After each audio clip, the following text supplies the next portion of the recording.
कहानी शुरू होती है एक जंगल को दिखाते हुए। एक आदमी पागलों की तरह इस जंगल से निकलने की कोशिश में था। जंगल इतना घना था कि यहाँ से बाहर जाने का कोई रास्ता नहीं नजर आ रहा था। ये इंसान सूरज को देखते हुए आगे बढ़ा था, लेकिन अब सूरज भी ढल चुका था। लेकिन उसने भागना नहीं छोड़ा। भागते भागते एक पॉइंट आया जहाँ एक फेरी के स्केलेटन पे उसे लिखा मिला पॉइंट ऑफ नो रिटर्न, यानी यहाँ से कोई वापस नहीं जा सकता। इस बोर्ड को देखकर परेशानी उसके चेहरे पे साफ जाहिर थी। अंधेरा गहरा हो जाता है और एकदम से सारे परिंदे उड़कर यहाँ से चले जाते हैं। छुपने की कोई जगह भी नहीं थी। यह आदमी बहुत ज्यादा डर रहा था, इसीलिए दरख्त के ऊपर चढ़ जाता है और उसकी बदकिस्मती कि वो इतने ऊंचे दरख्त से गिर गया। इससे पहले कि वो बेहोश हो जाता, हम देखते हैं कि कोई उसे खींच के ले गया। खींचने वाला कौन था ये नहीं दिखाया गया, लेकिन हमें इस आदमी की दर्द भरी चीखें सुनाई दी गई। सीन कट होता है और हमें 6 दिन बाद शहर में मीना नाम की एक लड़की को दिखाया जाता है। मीना की कोई दोस्त या फैमिली नहीं थी सिवाय एक बहन के। इस टाइम वो जिस पेट स्टोर पे काम कर रही थी, उसके बॉस उसे एक पैरट को जू पे छोड़कर आने का ऑर्डर देते हैं। मीना इस पैरट को उठाकर अपने घर ले जाती है क्योंकि उसे अगले दिन जू जाना था। रात उसने इस पैरट के साथ गुजारी और फिर सुबह होने पर वो इस पैरट को लेकर जू के लिए निकल गई।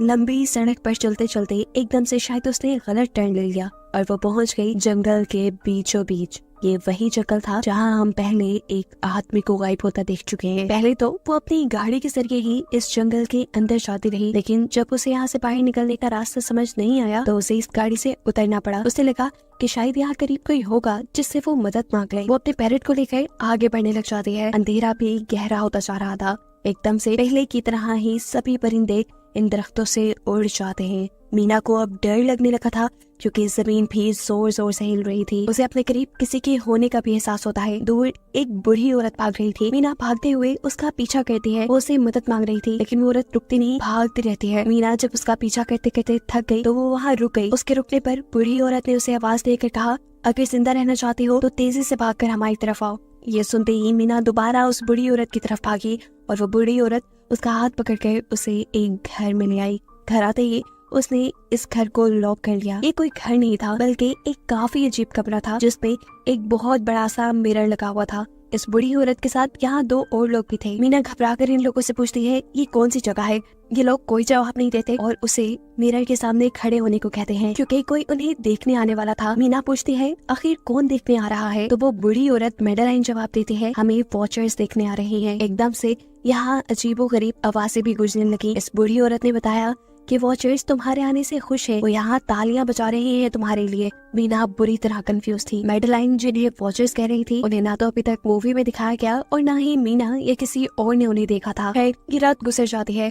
सुबह होने पर ये लोग इस जगह से बाहर निकल आते हैं। मेडेलाइन बताती है कि वो वॉचर्स सिर्फ रात में ही बाहर निकलते हैं, दिन के वक्त हम लोग जंगल में आजाद घूम सकते हैं। मीना को इस जंगल में नहीं रहना था, वो यहाँ से निकलने के लिए आगे बढ़ जाती है, पर मेडेलाइन कहती है ये तुम्हारा अच्छा फैसला नहीं, इस जंगल से बाहर निकलने का कोई रास्ता नहीं है। रात होने से पहले पहले हमें इस घर में वापस आना पड़ता है। अगर तुम लेट हो गई तो तुम अपनी जान से हाथ तो बैठोगी। मीना किसी की बात नहीं सुनती और अपने पैरट को लिए आगे बढ़ती रहती है। आगे बढ़ने पर उसे भी वही साइन दिखाई दिए, पॉइंट ऑफ नो रिटर्न वाले।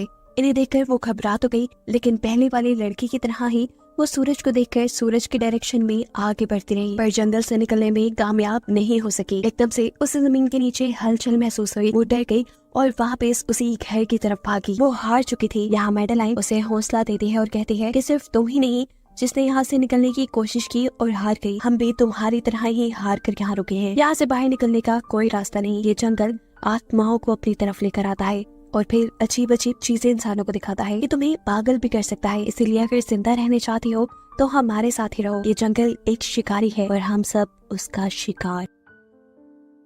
मेडेलाइन उसे पॉइंट ऑफ नो रिटर्न वाले काफी सारे साइन बोर्ड दिखाती है जो कि जंगल में गोल दायरे में लगाए गए थे। मेडेलाइन बताती है कि ये हमारे घर से आधे दिन के फासले पे लगे हैं, अगर इससे आगे गए तो वापस लौटना मुश्किल हो जाएगा, इसलिए कभी भी ये तुम्हें नजर आए तो तुम इन्हें इग्नोर मत करना। मीना पूछती है ये सब किसने बनाया, तो वो जवाब देती है ये एक प्रोफेसर ने बनाया था।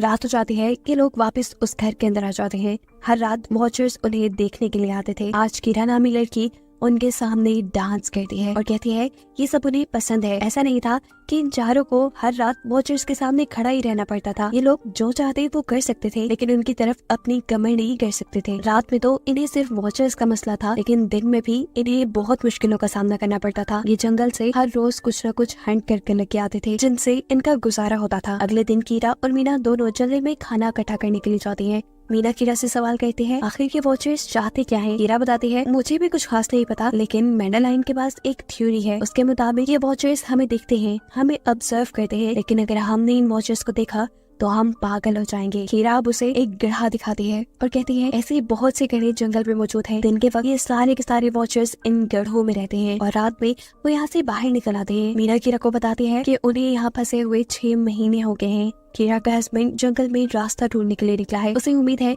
कि वो जरूर रास्ता ढूंढ कर वापस आएगा और वो लोग यहाँ से बाहर निकल पाएंगे। हमें मालूम होता है कि असल में कीरा का हस्बैंड वही आदमी था जिसे हमने मूवी के स्टार्ट पे देखा, जिसे को यहाँ से ले गया। अपने घर के करीब वापस आने पर मैडेलाइन मीना को 3 रूल समझाती है यहाँ पर जिंदा रहने के। सबसे पहला कि वो रात के वक्त अपने घर का दरवाजा नहीं खोलेगी। दूसरा कि रात में वो आईने की तरफ अपनी कमर नहीं करेगी। और तीसरा ये कि दिन के वक्त वो उन गड्ढों के पास नहीं जाएगी और जितना हो सके रोशनी में रहेगी। अब इस रात मीना उन वॉचर्स के बारे में जानना चाहती थी, इसीलिए वो मिरर के साथ कान लगाकर आवाजें सुनने की कोशिश करती है। जब उसे कुछ सुनाई नहीं देता तो वो मिरर की तरफ अपनी कमर कर लेती है और ऐसा करने पर उन वॉचर्स को गुस्सा आ चुका था।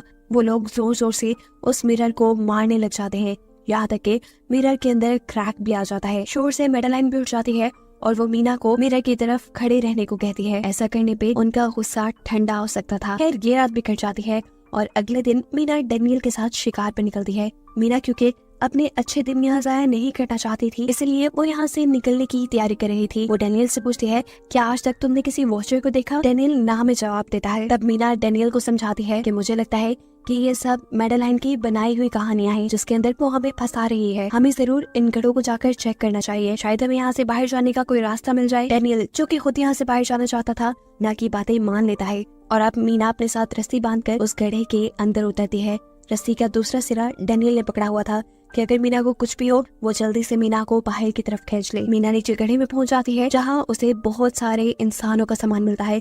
मीना इस सामान को इकट्ठा कर लेती है, जरूर वो जंगल में फंसे हुए इंसानों का ही सामान होगा। रस्ते के सहारे मीना और डैनियल उस सामान को बाहर ले आते हैं और इससे पहले कि मीना उस गड्ढे से बाहर निकलती, उसे गड्ढे के अंदर किसी की उंगलियां दिखाई देती हैं। वो ठीक से तो नहीं देख पाई कि ये क्या चीज थी, लेकिन वो डर गई। ये लोग उस सारे सामान को लेकर अपने सेफ हाउस में आ गए, जहाँ मैडेलाइन ने उससे पूछा ये सामान तुम्हें कहाँ से मिला? ये लोग झूठ बोल देते हैं कि ये सामान उन्हें जंगल से मिला है। मैडेलाइन को इस जंगल में रहते हुए बहुत अरसा गुजर चुका था। वो जानती थी कि ऐसा सामान उसे जंगल से नहीं बल्कि गड्ढे से मिला होगा। वो मीना से पूछती रह जाती है बताओ तुमने गड्ढे के अंदर क्या देखा, लेकिन मीना उसे कुछ नहीं बताती। अब इन लोगों को गड्ढे से कैमरा भी मिला था। इस कैमरा को सीसीटीवी कैमरा बनाकर डैनियल और मीना इस घर के बाहर लगा देते हैं ताकि ये लोग भी वॉचर्स को देख पाएं। मैडेलाइन उनको समझाती रह जाती है ये तुम गलत कर रही हो, लेकिन ये दोनों उसकी एक नहीं सुनते। आज ये लोग वॉचर्स के इंतजार में बैठे थे ताकि इन्हें वो देख पाएं। अभी तक वॉचर्स नहीं आए थे, लेकिन आज इनके साथ कुछ अजीब होता है। उनका दरवाजा खटखटाया जाता है। ये लोग कैमरे से देखते हैं तो वहाँ उन्हें इंसानी टांगे दिखाई दे रही थी। बाहर जो कोई भी था वो कीरा के हस्बैंड की आवाज में बात कर रहा था। कीरा को लगा कि जरूर उसका हस्बैंड यहाँ से बाहर निकलने का रास्ता ढूंढ आया है। वो जल्दी से उठकर के दरवाजा खोलने के लिए जाती है, लेकिन मैडेलाइन उसे रोक देती है और कहती है तुम ये दरवाजा नहीं खोल सकती, मैं जानती हूँ भाई तुम्हारे हस्बैंड नहीं है। कीरा को मैडेलाइन की बातों पे यकीन नहीं था, इसीलिए मैडेलाइन कहती है तुम इसका इम्तिहान ले लो, तुम मुझसे कोई ऐसी बात पूछो जिसके बारे में सिर्फ तुम या तुम्हारा हस्बैंड जानता हो। कीरा बाहर खड़े हुए इंसान से एक किताब के बारे में सवाल करती है जिसके बारे में उसे पता होना चाहिए था, लेकिन जब बाहर खड़ा हुआ इंसान कोई जवाब नहीं देता तो ये समझ जाते हैं कि ये वॉचर ही है। ये जब दरवाजा नहीं खोलते तो वॉचर इनके बाहर लगाए हुए कैमरा को तोड़ देता है। सभी वॉचर अब गुस्से में आ चुके थे। वो इनके घर के बाहर लगा हुआ शीशा भी तोड़ने वाले थे, लेकिन ये सब लोग शीशे के सामने खड़े हो जाते हैं। उनके ऐसा करने पर वॉचर्स ने शीशा तोड़ना बंद कर दिया और वो इनको मारने नहीं आए। रात इनके साथ ये काफी सारी गलत चीजें हो गई थी, इसीलिए डैनियल और मीना ने डिसाइड किया कि वो मैडेलाइन को सच बता देंगे कि वो गड्ढे में गए थे। और इस बात से वो बहुत ज्यादा गुस्सा हो जाती है कि उन्होंने एक रूल तोड़ दिया था। मैडेलाइन उस गड्ढे से लाया हुआ सारा सामान उठाकर वापस उसी गड्ढे में फेंक देती है और अब ना चाहते हुए मीना भी यही रहने वाली थी। वक्त गुजरता गया, मौसम भी बदल गया। सर्दियाँ आ गई थी, लेकिन अभी तक ये लोग यही फंसे थे। मीना हर रोज यहाँ से बाहर निकलने वाले रास्ते की तलाश में जाती थी, लेकिन उसे कोई रास्ता नहीं मिलता था। उसने एक नक्शा भी बनाया था।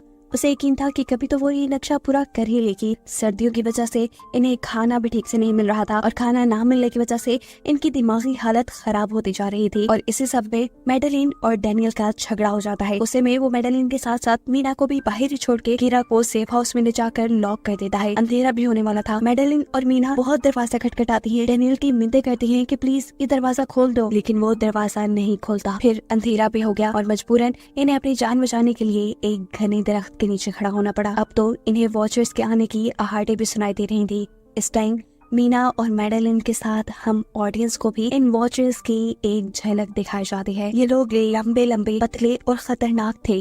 अपने गढ़ों से निकलकर ये सब इंसानों को देखने के लिए इस सेफ रूम तक पहुंचते हैं। और जब ये लोग देखते हैं कि मीना और मैडेलिन वहाँ नहीं है, तो उनको खाने के लिए ये लोग जंगल में उन्हें ढूंढने लग जाते हैं। और इन क्रिएचर्स के दूर जाते ही मीना और मैडेलिन को मौका मिल जाता है दोबारा अपने सेफ हाउस तक आने का। इस मर्तबा वो जोर जोर से दरवाजा खटखटाते हैं और आखिर डैनियल उनके लिए दरवाजा खोल ही देता है। ये लोग घबराए हुए थे क्योंकि इन लोगों ने अब वो क्रिएचर देख ली थी। मैडेलिन इन सबसे आकर कहती है कि मैंने तुमसे झूठ बोला था कि मैं यहाँ पे फंस गई। असल में मैं इन्हीं क्रिएचर्स की तलाश में यहाँ आई थी, क्योंकि मैंने किताबों में पढ़ रखा था कि ये सारी क्रिएचर्स परियां हैं, फेरीज हैं। लेकिन यहाँ आकर मैंने जब इन्हें देखा तो मुझे पता चला कि ये तो मॉन्स्टर यानी राक्षस हैं और साथ ही साथ काफी अक्लमंद भी। ये लोग भेस बदल सकते हैं। मैंने जिसको देखा था उसने बिल्कुल मेरे जैसा ही अपना रूप बना लिया था, बस उसके बाल थोड़े बिखरे हुए और आंखों के नीचे गड़े थे। मैंने उनकी इन हरकतों से अंदाजा लगाया कि वो हम जैसा बनने के लिए हर रोज कुछ सीखते हैं, इसीलिए ये हर रोज आकर हमें ऑब्जर्व करते हैं और जो जो काम हम करते हैं वैसे ही काम ये लोग करने लग जाते हैं। इनकी इन्हीं बातों के दौरान दोबारा दरवाजे पे खटखटाहट होती है। ये क्रिएचर्स अब इन्हीं की तरह बोल रही थी। वो अंदर आना चाहती थी, लेकिन ये दरवाजा नहीं खोल सकते थे। अगर ये दरवाजा ना भी खोलते फिर भी क्या हो जाता। उन क्रिएचर्स में इतनी ताकत थी कि वो इस लोहे के दरवाजे को तोड़कर अंदर आ जाएं। इन लोगों को कहीं छुपना था। सभी को कुछ समझ नहीं आ रही थी, पर अचानक डैनियल की नजर फर्श पे पड़ती है। यहाँ फर्श थोड़ा ऊपर नीचे था। वो जैसे ही कारपेट उठाकर दिखता है तो नीचे एक बंकर था। ये लोग बिना वक्त जाए किए उस बंकर का दरवाजा खोल के उसके अंदर चले जाते हैं और फिर बंकर बंद कर लेते हैं। ये लोग इस चीज से हैरान थे कि ये बंकर इतने अरसे से यहाँ था और इन लोगों को पता भी नहीं चला। इस बंकर के नीचे बहुत फैसिलिटीज थी, हजारों दिन का खाना, बहुत सारे टीवी, टेक्नोलॉजी और भी बहुत सा जरूरत का सामान रखा था। मीना जानना चाहती थी कि आखिर ये जगह किसने बनाई, इसीलिए वो इस कंप्यूटर को ऑन कर लेती है। इस कंप्यूटर में इंटरनेट तो नहीं था, लेकिन बहुत सा डाटा सेव था, जिसे खोलने पर इन्हें पता चलता है कि ये सारी जगह डॉक्टर मार्टिन ने बनाई थी। ये असल में प्रोफेसर को इन क्रिएचर्स के बारे में पता था। वो इन क्रिएचर्स पर रिसर्च करना चाहता था, इसलिए उसने ये बंकर बनाया था। वो इस बंकर में रहता था। पैसों का लालच देकर वो दूसरे इंसानों को यहाँ लेकर आता था और रात के वक्त उन्हें ऊपर रूम्स में छोड़कर खुद इस बंकर में आकर छुप जाता था और वो मॉन्स्टर फिर उन इंसानों को खा जाया करते थे। अपनी सारी रिसर्च के दौरान डॉक्टर मार्टिन बताते हैं कि ये क्रिएचर कोई मॉन्स्टर नहीं बल्कि असल में फेरीज थी, जो पहले इंसानों के साथ रहती थी, लेकिन फिर इंसानों ने इन्हें धोखा दिया। इन्हें यहाँ जंगलों में फंसाकर वो यहाँ से निकल गए और काफी साल जमीन के नीचे रहने की वजह से इनका जादू और इनके पर चले गए। डॉक्टर मार्टिन बताते हैं कि सारी रिसर्च के दौरान उन्हें एक सबसे अलग फेरी मिली, जो रोशनी में भी उन गढ़ों से बाहर आ सकती थी। वो अच्छी थी, उसे डॉक्टर मार्टिन को मारा नहीं। डॉक्टर मार्टिन उसे यहाँ ले आया। वो फेरी मार्टिन के साथ रहकर सब कुछ सीख गई, लेकिन थोड़े अरसे बाद इन दोनों के अंदर कोई लड़ाई हो गई। इस कंप्यूटर में बहुत सी वीडियोस थी और हर वीडियो में डॉक्टर मार्टिन ने कुछ न कुछ बताया हुआ था। मीना बस ये जानना चाहती थी कि आखिर में क्या हुआ, इसीलिए वो सबसे आखिरी वीडियो प्ले करती है, जिसमें वो देखती है कि प्रोफेसर खुद को और उस फेरी को मारने वाली है। मरने से पहले वो इस जंगल में फंसे हुए लोगों के लिए यहाँ से निकलने का रास्ता बता देता है और कहता है कि शाम में जिस डायरेक्शन में परिंदे भागते हैं उसी डायरेक्शन में भागने से वो लोग इस जंगल से निकल सकते हैं। उसने इस रिकॉर्डेड मैसेज में कहा था कि अगर कोई इस जंगल से निकलने में कामयाब हो गया तो यूनिवर्सिटी में जाकर मेरी सारी रिसर्च तबाह कर देना। बस कुछ राज से रहने चाहिए। मैंने यहाँ आकर बहुत बड़ी गलती की थी। मैं वो दुनिया नहीं बना सका जिसका मैंने ख्वाब देखा था। मैं इंसानों और फेरिस को एक साथ नहीं रख पाया। खैर, आज रात इनकी काफी खुशी में कटती है क्योंकि इन्हें बाहर जाने का रास्ता मिल गया था। सभी लोग अब बंकर से बाहर निकलते हैं तो देखते हैं कि इनका सेफ हाउस ऑन वॉचर्स ने पूरी तरह तबाह कर दिया है। ये लोग अब यहाँ जंगल से निकलने के रास्ते में बढ़ जाते हैं। वो परिंदे जिनके बारे में प्रोफेसर बता रहे थे वो तो शाम को उड़ने वाले थे, लेकिन इन्हें शाम होने से पहले जंगल से बाहर निकलना था, इसलिए मीना अपने पास मौजूद पैरट को आजाद कर देती है। जिस डायरेक्शन में वो उड़ता है ये लोग उसी डायरेक्शन में चलने लग जाते हैं। चलते हुए रास्ते में इन्हें एक कब्र मिली। मेडेलाइन इस कब्र को देखकर बताती है कि एक वक्त था जब ये लोग इंसानों के साथ रहते थे, लेकिन इंसानों ने इनके साथ बहुत बुरा किया, धोखा किया और इन्हें यहाँ जंगलों में छोड़कर वो चले गए। और क्योंकि इन फेरीज ने अपने पर और अपनी जात को खो दिया, इसलिए अब कभी वो इस जंगल से बाहर भी नहीं जा सकते। चलते हुए ये लोग एक नदी के पास पहुंच गए। फाइनली इस नदी के जरिए ये लोग इस जंगल से निकल सकते थे। शाम भी हो चुकी थी। वो फेरीज, वो वॉचर्स अब जमीन से बाहर निकलने लगे थे। इससे पहले कि ये लोग डॉक्टर मार्टिन की बोट में बैठकर यहाँ से दूर चले जाते, डेनियल को यहाँ अपना साथी जॉन मिल जाता है। वो जख्मी हालत में था। डेनियल उसकी मदद के लिए आगे बढ़ता है। बाकी सब अपनी बोट में बैठ गए थे। इससे पहले कि डेनियल वापस आता, ये लोग देखते हैं कि डेनियल जिसकी मदद करने गया वो कोई इंसान नहीं बल्कि रूप बदलने वाली फेरी थी, जिसने अब उनकी आंखों के सामने डेनियल का रूप ले लिया था। ये सब लोग डेनियल के लिए कुछ नहीं कर पाते। उस फेरी ने अब डेनियल के माथे पे एक निशान बनाते हुए उसे जान से ही मार डाला था। इन्हें मालूम होता है कि फेरीज ये नदी पार नहीं कर सकती और फाइनली ये लोग खुद इस नदी को पार करके शहर तक पहुंच जाते हैं। सीन कट होकर हमें दिखाया जाता है कि अब मीना डॉक्टर मार्टिन के कहे के मुताबिक उनकी यूनिवर्सिटी में उनका सारा डाटा खत्म करने के लिए आई है। और इससे पहले कि वो उनका रिसर्च डाटा डिलीट करती, उसे इसके जरिए एक नई बात पता चलती है कि जब हजारों साल पहले इंसान और फेरीज एक साथ रहते थे तो तब इनकी शादी भी हो जाया करती थी। ऐसे इंसानों और फेरीज के बच्चे भी हुए जिन्हें हाइब्रिड्स कहा जाता है। उसे यहाँ पे ये बात भी पता चली कि मेडेलाइन जो उन्हें वहाँ मिली थी वो कोई और नहीं बल्कि प्रोफेसर की वाइफ ही थी। वो कंफ्यूज हो जाती है कि मेडेलाइन ने उसे ये बातें क्यों नहीं बताई। इस सारी कंफ्यूजन को शेयर करने के लिए वो कीरा के पास आती है और उसे बताती है कि जिस मेडेलाइन से हम जंगल में मिले थे वो असल में प्रोफेसर मार्टिन की वाइफ थी, लेकिन उसने हमें ये सच्चाई इसलिए नहीं बताई क्योंकि वो खुद एक इंसान नहीं बल्कि एक भेस बदलने वाली फेरी ही थी। ये सुनकर कीरा हैरान हो जाती है। असल में काफी सालों पहले प्रोफेसर की वाइफ मेडेलिन लंग्स कैंसर की वजह से मर गई थी। प्रोफेसर उनसे बहुत प्यार करते थे, वो उनके साथ ही रहना चाहते थे। और फिर प्रोफेसर को पता चला इन भेस बदलने वाली फेरीज के बारे में। अपनी वाइफ की फोटो दिखाते हुए उसने उस फेरी को मेडेलाइन जैसा बना दिया। अभी ये सारी बातें मीना बता ही रही थी तो एकदम से उसे पता चला कि वो ये सारी बातें कीरा को नहीं बल्कि मेडेलिन को ही बता रही है, जिसने इस वक्त कीरा का भेस बदला हुआ था। जैसे ही असली कीरा यहाँ आती है मेडेलिन उसे बेहोश कर देती है, जिसके बाद वो फौरन मीना पे हमला करने के लिए आगे बढ़ती है ताकि उसका राज ही रहे। इससे पहले कि वो मीना को मार देती, वो उसे कहती है मैं इकलौती थी जो जंगल में सबसे अलग थी। वहाँ सारी फेरीज मेरा मजाक उड़ाती थी। मैं दिन के वक्त भी बाहर निकल सकती थी। इसी गुस्से में उन्होंने मुझे वहाँ से बाहर निकाल दिया। तब मीना उसे कहती है तुम अलग नहीं थी, तुम बहुत ज्यादा खास थी। असल में तुम हाइब्रिड हो, आधी इंसान और आधी फेरी हो। इसी वजह से तुम फेरीज के साथ भी रह सकती हो और इंसानों के साथ भी, और यही वजह है कि तुम उस जंगल से बाहर निकल आई। मीना के सारा सच बताते ही एकदम से मेडेलिन के पास उसके पर और उसके जादू वापिस आ जाता है, जिसके बाद वो मीना को यही छोड़कर यहाँ से उड़ जाती है। अब कहानी कुछ हफ्तों बाद की दिखाई जाती है जहाँ मीना अब अपनी बहन के पास गई है। जंगल और फेरी वाले सारे वाक्य के बाद वो काफी डर गई थी और अब वो अपनी बहन के साथ ही रहना चाहती थी। उसने अपनी बहन को बताया कि मुझे लगता है कि वो फेरी अभी भी मेरा पीछा करती है। तब मीना की बहन उसे कहती है तुम डरो नहीं, कुछ नहीं होगा। और कहानी के आखिरी सीन में हमें एक बच्ची को दिखाया जाता है जो कि इस वक्त भी मीना के घर के नीचे ही थी। ये कोई और नहीं बल्कि वो फेरी मेडेलाइन ही है जो इनकी दुनिया में इस बच्ची के रूप में रह रही है। और इसी को दिखाते हुए ये कहानी यहाँ खत्म हो जाती है।